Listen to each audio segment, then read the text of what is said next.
Had to go around the long way and took double the time, 4 hours instead of two, to get to Calicut. So from my first function in Calicut, I've been running late, and it's been non-stop. I haven't even checked into my hotel yet because I've been running. And I apologize to all of you who had to wait, but I'm so pleased you had the bonus of hearing that bright young man talk to you about space. I think it's wonderful when a young person is given an opportunity to showcase his knowledge and interests to an audience of adults. So that's very good, and I'm very pleased that happened.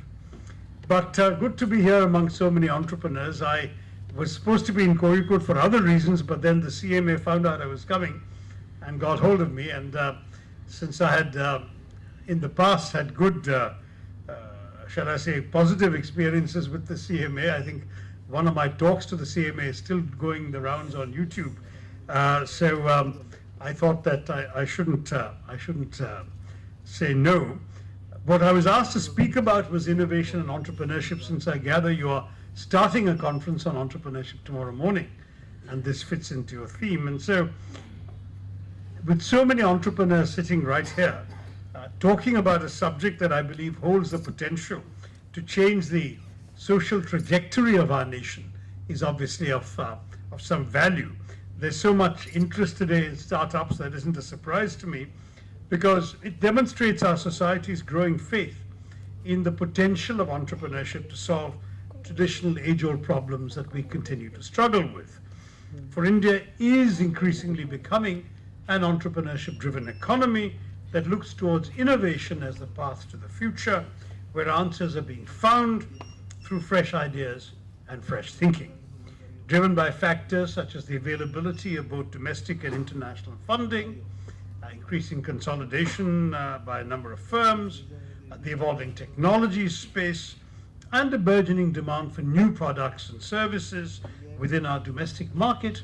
Startups have had all of this to have had the incentives to permeate our landscape, as Indians across the board have increasingly embraced entrepreneurship with enthusiasm and spirit, and are trying to find new ways around old questions. Now, the tradition of Indian entrepreneurship is not a new one, to be sure. After all, I think all of you are probably aware of the extent to which Indians in the British days got around the world as entrepreneurs, from East Africa to Hong Kong.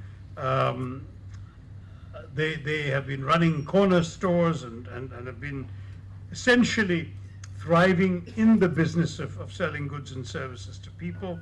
And in more recent years, Indians abroad have proved themselves in the number of startups they've held in places like Silicon Valley, and if Bangalore, which is now our Silicon Plateau, has also begun matching or coming close to matching its Western alternatives.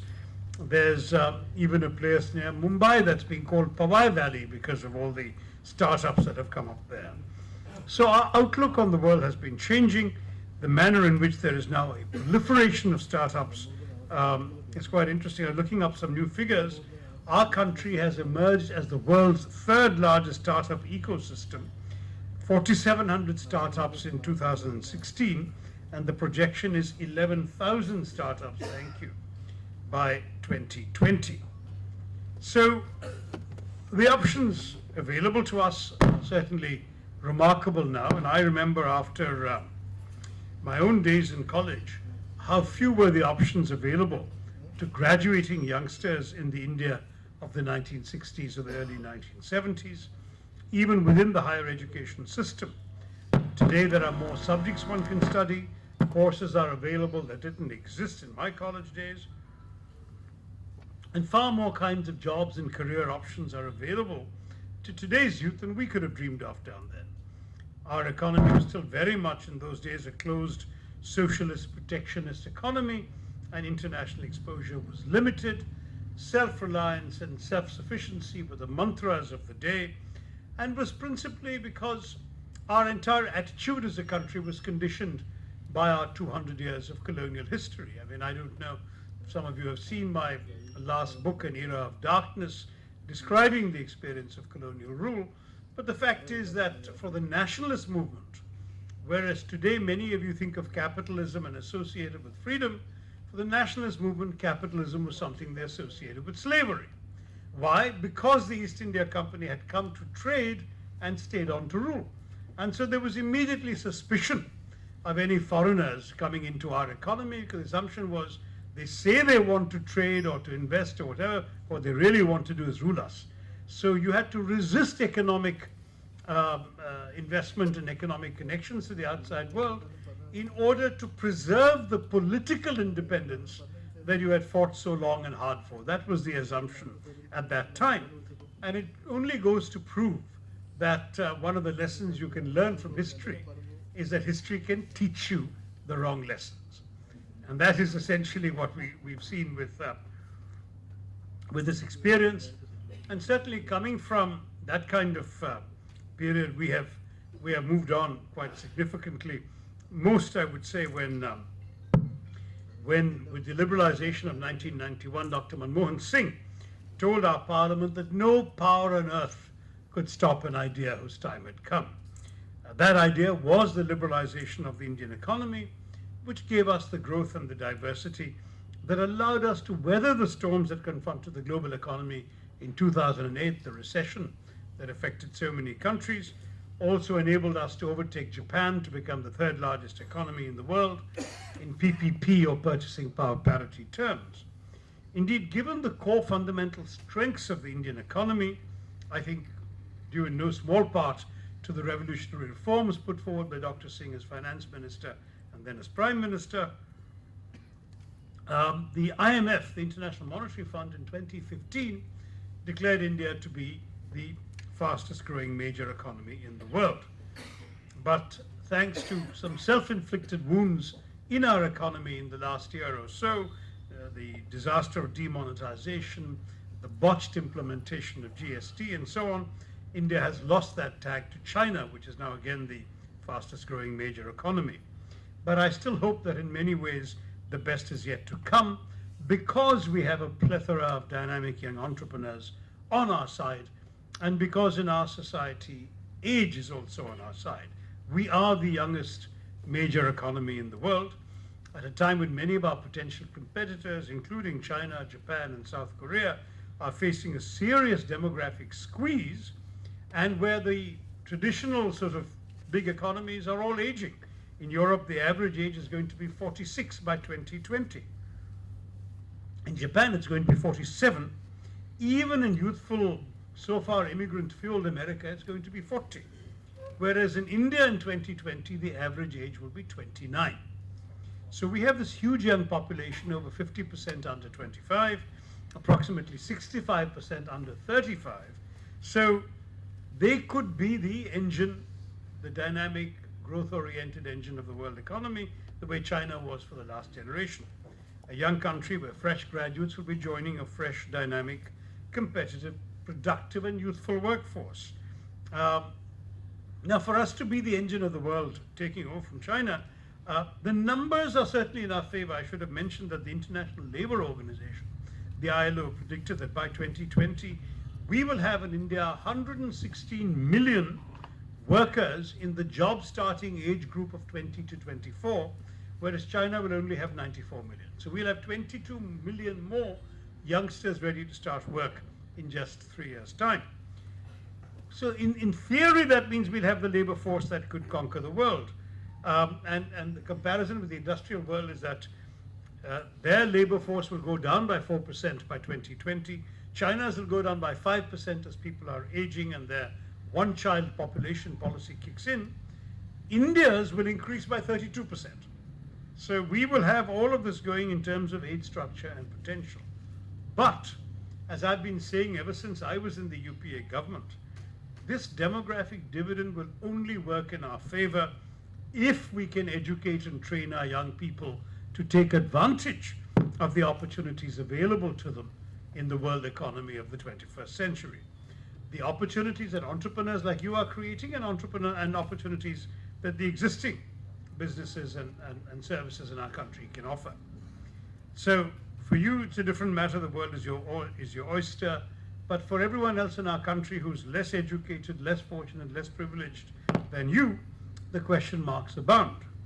Our demographic dividend could become a demographic disaster if we continue to produce legions of uneducated or undereducated, unemployed, and often unemployable, very frustrated young men. Because those are in any country in the world, the single most dangerous population group. We've had Maoist incidents in 165 districts of the 707 districts in our country.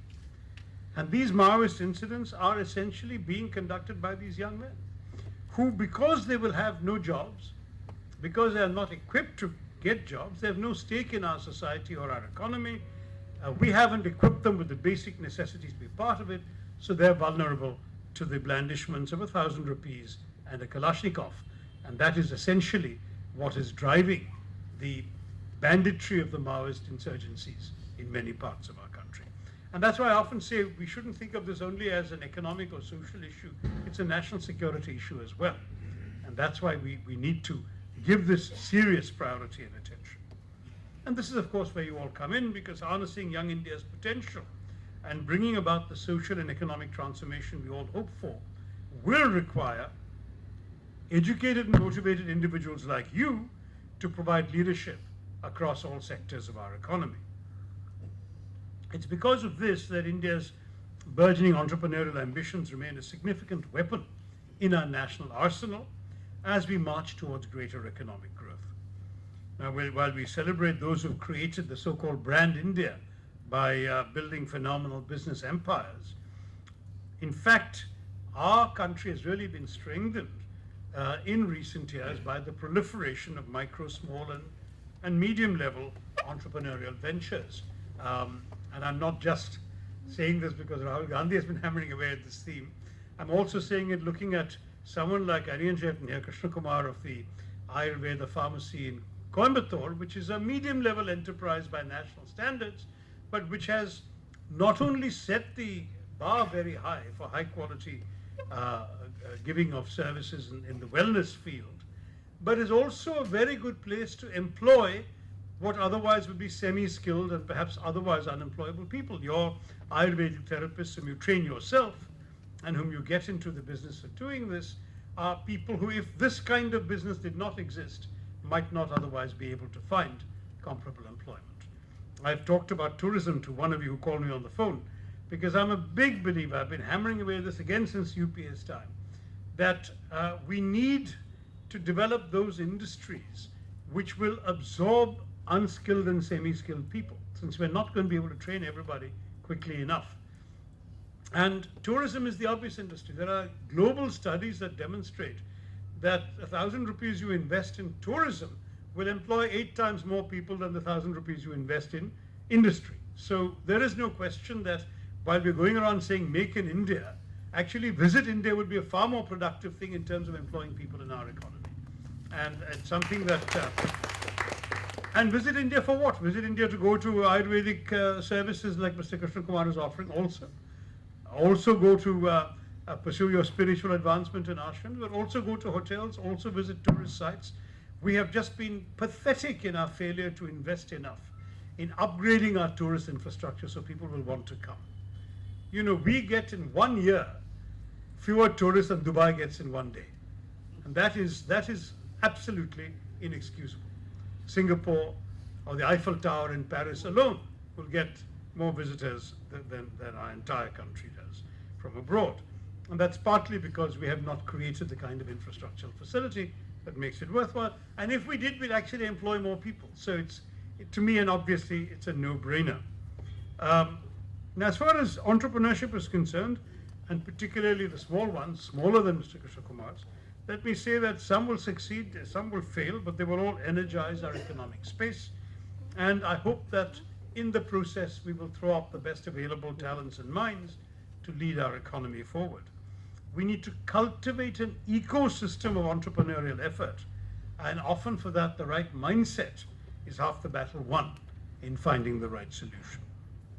Now, being in the presence of all these energetic entrepreneurs, I'm quite confident we'll be able to find the answers to the problems faced by India and the world at large. Because in our 70 years of independence, I think we've often found creative solutions to our problems. I feel immense pride when I recall how far we've come, how the skills of our citizens and our leaders have enabled us to grow since 1947 when the British left us with a record in the entire 20th century of 0.001% growth, an abysmal 17% literacy, a life expectancy of 27, and 90% of our population living below the poverty line. That's where we had been left, and in fact, in those conditions, it's very obvious that we have started off at a pretty bad level and come a rather long way, and we have a lot to be proud of. But to continue to overcome the challenges that we face in this century and beyond, we must be able to count on the kind of spirit of creativity and enterprise that each of you undoubtedly possesses. We have been a country of excessive bureaucratic regulation, heavy structure and procedure. In fact, that culture has again been apparent in the ridiculous requirements for the GST, which have clearly been drafted by bureaucrats and not by businessmen, clearly made to impose again the heavy hand of regulation on our business enterprises. But it's partly also a cultural attitude. You can't only blame the bureaucrats, because there has been a tendency to exhibit a certain amount of prejudice towards entrepreneurs and entrepreneurship. Entrepreneurship for the longest time, certainly when I was growing up here, was seen as synonymous with greed. Profit was a dirty word. It was also equivalent to greed. There was no real ecosystem or culture to encourage entrepreneurship. If anything, the perception was, and in Kerala it still is, that government service is the only way to go. So rather than being a businessman, being a bureaucrat who will regulate the businessman was the more prestigious job to seek, and got you a higher dowry, right? So that was essentially the attitude that we have in our culture. And I'm hoping that gatherings like this one will help transform a little bit the way in which we change the way India works and how its pulse beats. It's encouraging, for example, that case studies like the Dabbawalas of Mumbai or Sulabh International have been introduced in the curricula of places like the Harvard Business School, various institutions of higher education, giving a taste to foreign students of how our indigenous business management practices have worked. And a lot of this is very basic. In fact, if you Google the phrase frugal innovation, your first 20 hits will all relate to Indian innovations. Because we have now become the land where things are done creatively but cheaply. And that's an example of our entrepreneurship and our entrepreneurial spirit. The Indian principle of jugaad, as they say in North India, has become institutionalized. Jugaad is essentially making do, inventing, finding a solution with what's available to you for a problem that you may have. Now critics are saying, well, this is just a way of getting around the system or cutting corners, and that jugaad is not good enough. It actually, many say, is holding India back, because it's about making do with what you've got rather than striving for actual excellence. But in fact, jugaad is much more than that. To me, it's about new ways of thinking out of the box, repurposing things, working, of course, within your resource constraints, but creating solutions, thinking creatively, and bringing non-traditional solutions to traditional issues. For example, an Indian villager will construct a makeshift vehicle to transport his livestock or goods by rigging a normal wooden cart with an irrigation hand pump or a tractor engine that will serve as an engine to make this vehicle move. Common machines and household objects are repurposed and reincarnated in ways that their original manufacturers never intended. I've seen a washing machine being put to work to make large quantities of lassi in a little micro enterprise, if you like, on a hot summer's day in Punjab where everyone drinks lassi. It takes a long time to make a glass of lassi in a normal mixie, but if you have a washing machine, you can make 20 once you've done it. Everything is also reusable or imagined. If you cannot afford your mobile phone bills, after all, it is India that invented the concept of the missed call, right? A brief ring that is not answered, but that signals your need to speak to the recipient, and then that person will call you back. Instead of complicating or refining existing products, very often what Indian innovators are doing is stripping them down to their essentials and making them affordable, accessible, durable, and effective. And as a result, we produced a startling number of world-beating innovations.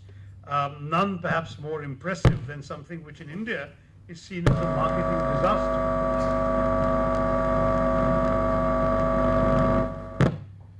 Oh, well done, you know all the technology. Something that's seen as a marketing disaster. Can you hear me at the back? So at 1 lakh, the Tata Nano costs about the same as a high-end DVD player in a Western luxury car. But of course, there's no DVD player in the Nano and no radio either in the basic model. But the innovations of the Nano have gathered 34 patents. And they're not merely the result of doing away with frills, which they've done. There are no power brakes, there's no air conditioning, there are no side view mirrors. They've reduced the use of steel, for example, by inventing an aluminium engine. They've increased space by moving the wheels right to the edge of the chassis. And they've relied on a modular design that enables the car to be assembled from kits. And all of this proves that you can do more with less and charge less if you just think afresh. And that's, I think, where we should give them credit. The car may have failed because they foolishly marketed it as a cheap car, and no one wants to be seen driving the cheapest car. So as a result, no one bought it.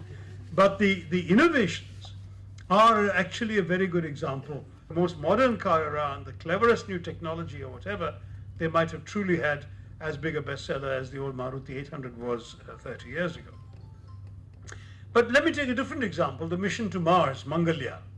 That cost approximately 492 crores, which is actually less than the budget of the Hollywood space movie Gravity. What is more, it was about 11% of the cost of what NASA spends on its own Mars program, which is about 4,500 crore for one mission, and ours is 492 crores. Other examples is a GE Mac 400, which is a handheld electrocardiogram device that costs 50,000 rupees, and there is nothing cheaper than 1 lakh anywhere in the market. There's the Tata Swatch water filter, which is 1,500 rupees, 10 times cheaper than the nearest competitor. That electrocardiogram I mentioned uses just 4 buttons instead of the usual dozen. It has a tiny portable printer, which is like the kind of thing that your waiter will bring you in a fancy restaurant to print out your credit card receipt. And this is small enough to fit into a little bag, a satchel, or a knapsack. It can even run on batteries, so in places where electricity isn't working, you can still do an ECG. And the cost of the ECG has, of course, been reduced to about 50 rupees per patient, which makes it affordable even to relatively poor Indians. That's the strength of this thing. So it's not just stripping down to the essentials, it's also bringing it to the reach of the poor Indians who need it. Or this water filter, the Swatch, they use rice husks, which are, of course, actually a very common waste product in every paddy field in India.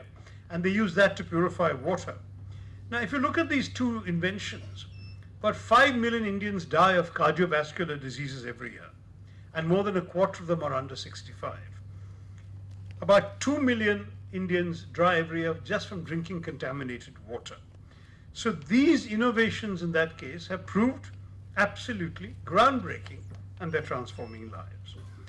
Our innovators have also shown an interest in the bottom of the pyramid, which is something which, until, of course, C.K. Prahalad wrote about it, but until Indians were doing it, no one had ever thought that you could actually make profit as entrepreneurs by aiming for poor consumers. Whoever thought the poor were consumers?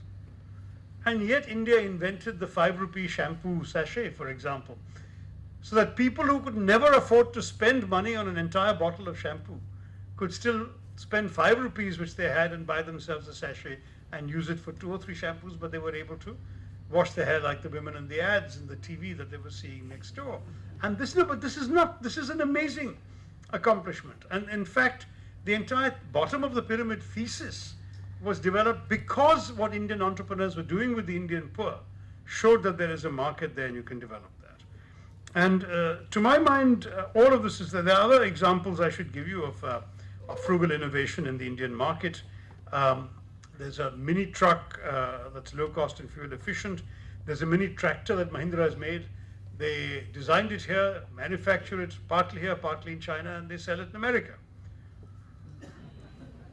Battery-powered refrigerator, an electricity inverter for 5,000 rupees because we can't trust our power supply, a solar lamp for 600 rupees. I mean, these are sums which, if you translate into dollars, will be a joke practically to Westerners. You buy a solar lamp for $10? Impossible, they say. But the truth is, in India, you can do it. Medical innovations are particularly widespread. It was an Indian company that invented the world's cheapest hepatitis B vaccine, which used to be about 750 rupees per injection, and is now down to 15 rupees an injection. That's the kind of difference that has been made by Indian entrepreneurship. Insulin's price globally has fallen 40% entirely because of India's innovations of inexpensive insulin. A company based in Bangalore came up with a diagnostic tool to test for TB and infectious diseases that costs about 10,000 rupees, and the closest comparable equipment in the West is 5 lakhs. So you can see that we have explored a space for ourselves that we can develop. And in fact, I remember talking to Dr. Mashelkar, famous professor. When he retired, he decided to put some of his savings into an innovation prize that he named for his mother. But he wanted innovations that were particularly suited for India's social realities and for the poorest of our poor. So he told me the first prize he gave in his first year responded to a very interesting problem. You know that we have 15 million people a year, 50 million people in our country who are blind. And most of them are blind for preventable reasons, glaucoma, untreated, cataracts, and so on. Now, one of the reasons these aren't treated until it's too late is because people don't get their eyes tested. The poor in particular don't get their eyes tested. Why don't the poor get their eyes tested? Well, you can't test for glaucoma without a dilation that renders your vision fuzzy for 4 or 5 hours. The poor are mainly daily wage workers. If you're a daily wage worker, you can't afford to have blurred vision for 4 or 5 hours because you can't work that day. That day your family won't eat. So he, in his contest, got a chap who had actually invented a method that enables doctors to test for glaucoma and cataracts without creating that fuzzy vision. So the chap, the potential patient could come in, be seen in 15 minutes and go and do his day's work without the fuzzy blurred vision. So I don't know the details of the innovation, but the fact that that was what it was gave me a tremendous sense of inspiration that here is a way in which the young chap has come up with a clever way of solving a real human need. He is an entrepreneur. He'll make money out of his invention, whether, I don't know whether it's drops or a machine, whatever it is, but he'll make money out of it, good for him. But in the same time, he will save how many hundreds of millions of people from going blind in the next few years. That's the great accomplishment. So what we need is constantly creative solutions to common problems. And to my mind, one of the examples of this, which unfortunately an Indian didn't invent, is what I'm wearing around my neck. I need glasses only for distance. I don't need glasses to read my notes today or to recognize most of you in the first few rows and so on. But if I have to drive a car or watch a movie, if I'm sitting enough seats behind, or if I want to, say, recognize somebody in the back row there or whatever, then I need to wear glasses. But my problem is because I don't wear them most of the time, I'm constantly losing them or breaking them. Half the time in Kerala, of course, like Krishna Kumar said, I'm usually wearing a munda because I'm traveling so much I didn't bother today. But in the munda, there are no pockets, a great design deficiency. And so very often I will sit, the glasses will be on my lap, I'll get up, glasses will fall to the ground, somebody will step on it. At one point I remember I broke 6 pairs in just 3 months, which really was an expensive proposition because these are prescription glasses for distance. So I was commenting on this to a friend and he said, so what's the problem? I said, frankly, for 150 years, glasses are made the same way. They sit on the bridge of your nose, they hang over your ears. I find that uncomfortable, especially since 95% of the time I don't need them. So I take them off and I always end up losing them or squeezing them or cracking them or whatever. So he said, there is a solution. And then he came back with what I'm wearing now, which is this. See, they don't hang over the bridge of your nose and they don't hang over your ears. they hang around your neck where you can forget they're there. But when you need to recognize that chap at the back, you just have to click them together with magnets, and you can see everyone perfectly fine, hello, and then unclick and go on with your day. So as a result, I lose much fewer classes than before. Now, the point about all of this out-of-the-box solution is that very simply, we need to ask ourselves more and more, why not? Why can't something be done different? Why must it always be in a I mean, our culture is notorious for this, because it has always been kind of answer, right?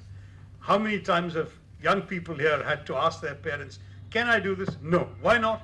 That's the rule. That's always been that way, right? And this is the way we do things. It's always, that's very much entrenched in our culture. We need to break free of that. We need to actually start from the schoolroom, encouraging our children not just to ask why, but also to ask why not, to find different ways of doing the things that otherwise we all take for granted. So to my mind, that's what's extremely important, because we are the society that once invented the zero, and now it looks like all we are inventing is zero.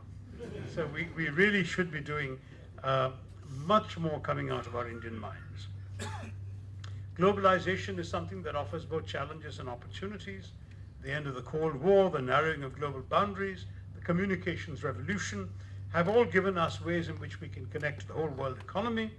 Of course, it's a complex and controversial and synergistic process in which improvements in technology, especially in communications technology and transportation, have combined in the last 25 years or so, 30 years, with the deregulation of markets, liberalization in India, open borders, generally speaking, except for workers, sadly, to bring about vastly expanded flows of money, goods, managers, services, information.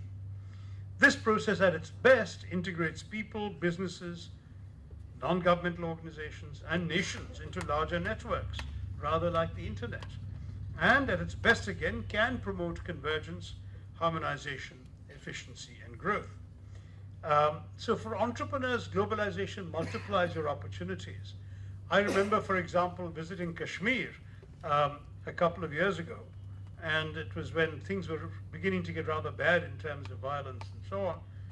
And I was hearing sob stories about how the handicraft industries in Kashmir were suffering terribly from the violence. And I met a young man who was actually thriving, a small entrepreneur. I said, what do you do? He said, I go to all the handicraft makers and I order their products. I even give them some designs and so on, so they make things for me. And I sell them globally on the internet. So I don't actually have to have a shop that could be attacked by terrorists or whatever. I just have to ship things out, get and receive orders on the internet, and I ship them out, and I'm doing very well. And he was, I suppose he would be technically a micro enterprise, but he was already well on the way to making his first crore. And that kind of opportunity is something that didn't exist just 20 years ago anywhere in the world. At the same time, it has a dark side as well. Globalization produces economic and social dislocations, concerns over job security, as we've seen in many Western countries, on how economic gains are distributed, the impact of volatility on communities, on families, even on nations. In our country, we haven't yet needed to see that backlash because so far we've seen ourselves gaining from globalization, unlike, say, the American workers who felt their jobs were being sent off to Bangalore. We were in Bangalore, so we were receiving, as it were, their jobs.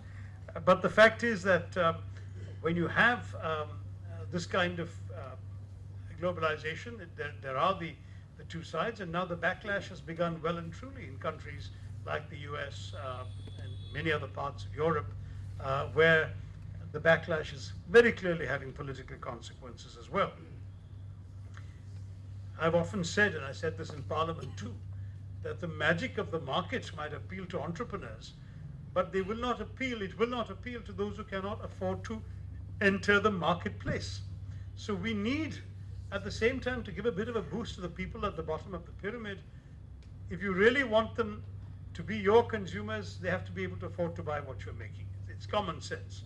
And we need to extend the benefits of our liberalization to the poor as well. So support growth, I'm a firm believer in that, but also ensure that the fruits and revenues of growth are distributed to those who need it, who are excluded or marginalized. You know, there is a recent Oxfam report that just came out, which says that assets of just nine people, the 9 richest people in the world, are equal to the combined wealth of 50% of the world's population. So on the one hand, you have half the population of the world. On the other hand, you just have 9 people. That's how much inequality has come about. And it seems to me that entrepreneurship has got to be some way of redressing the balance to some degree. But at the same time, whether we grow at 9% as we once did or at 5.7% as we're doing under current management, we cannot forget the fact that our focus must be on the bottom 25% of our population. Now, I've had the opportunity of interacting with many young people, whether entrepreneurs, students, future potential leaders of our country. I've always been impressed by their enthusiasm, their enterprise, and the idealism they've shown in dealing with the problems of our country. And I hope that that's why many of you will also try and identify problems and solutions. You know, I do believe that there's a great deal that we can do. I think it was in 2000, there's more dynamism in the Indian economy today than just looking at the macroeconomic data will suggest. So we shouldn't only look at the big picture, which is frankly not a very good big picture today. So rather than just focusing on the forest, we should also focus on the trees. In 2014, the National Association of Software and Services Companies, NASSCOM, predicted that by 2020, we'd have about 2 lakh people working for startups. They said there'd be more than 11,000 startup firms, all started by entrepreneurs, obviously. And when Mr. Modi went to Israel quite recently, Benjamin Netanyahu said it's essential to understand that it's not just the economy of his country, but the culture that enables the process of entrepreneurship. I thought that was a very interesting statement. We need to give greater impetus to entrepreneurship by strengthening this culture in our which is still a budding culture in our society, to encourage and nurture innovation. And the state has to play a role in helping enable this culture of entrepreneurship. I must say that there I really would say that the efforts made by the last government of Kerala under Uman Chandi to encourage the culture of entrepreneurship was really commendable, and I think been underappreciated. Because the Congress Party's political campaigning is always about welfare and socialism and benefits and 1 rupee rice, you've tended not to notice how much it did for entrepreneurs. The Kerala Startup Mission, established by the previous government, provided a common platform for startup incubators, investors and innovators to come together. There's a project called I Am an Entrepreneur, which I had started in my constituency, Thiruvananthapuram, which was an effort at providing guidance and assistance to startups. We flagged it off in the Technopark in Thiruvananthapuram with the support of the Department of Science and Technology and the Department of Scientific and Industrial Research. And the campaign was aimed at identifying and promoting entrepreneurial talent in Kerala. It brought together young minds to discuss and streamline the entrepreneurial talents, and then we gave them incubation opportunities, office, computer, some staff help. If they had a good idea, they could pitch a good idea that could lead to a successful enterprise. And I'm pleased to say many of those who came in that way have now actually become successful entrepreneurs, renting offices in the same technopark and running businesses. So profit making is no longer a dirty word in Kerala anymore, and I hope more and more in the rest of India. Besides, Indians have also moved on from the typical family business entrepreneurs to everyday entrepreneurs. Indians have understood that the concept of profit making need not necessarily be divorced from social development. The concept of social entrepreneurship is not an oxymoron, and innovative ideas can be used for finding solutions to the most pressing issues. So I think that it's really important that we accept a responsibility to society even as we develop our entrepreneurship. And at the same time, I think it's important to take hope from the fact that it can be done, and Indians have done it. I remain very inspired by the story from the 1890s of Jamshedji Tata, the great industrialist to be, who was denied admission to, I think it was Pike's Hotel in Bombay, because there was a sign outside saying Indians and dogs not allowed. So what did Tata do? He went off and built a far grander, far more opulent hotel that was open to Indians, the Taj Mahal Palace Hotel. I don't know what happened to the dogs, whether they were allowed or not, but the Indians were. And today, the Taj is one of the finest hotels in the world, whereas Pike's Hotel is long since closed. So that is similarly, when he tried to set up India's first ever modern steel mill in the 1890s, in the teeth of British opposition and hostility to his efforts, it was very striking. A British imperial official, the then chairman of the railway board, said that he would personally eat every ounce of steel that an Indian was capable of producing. I only regret that he didn't live long enough to see the descendants of Mr. Tata acquiring the remnants of British steel by buying Chorus in the 1990s. Might have given him a bad case of indigestion. And of course, I think you all know that since I talked about the Tata Nano, that the people who make the Tata Nano also own the car driven by the British Prime Minister, the Jaguar, or the car used by the British police, the Land Rover. Every time a British ambassador dives in the street, say, I was having lunch with the British Deputy High Commissioner in Chennai, who was actually an Indian Brit. And as we came out and saw his fancy car, I said to him, so good, I'm glad that you're going native and driving an Indian car.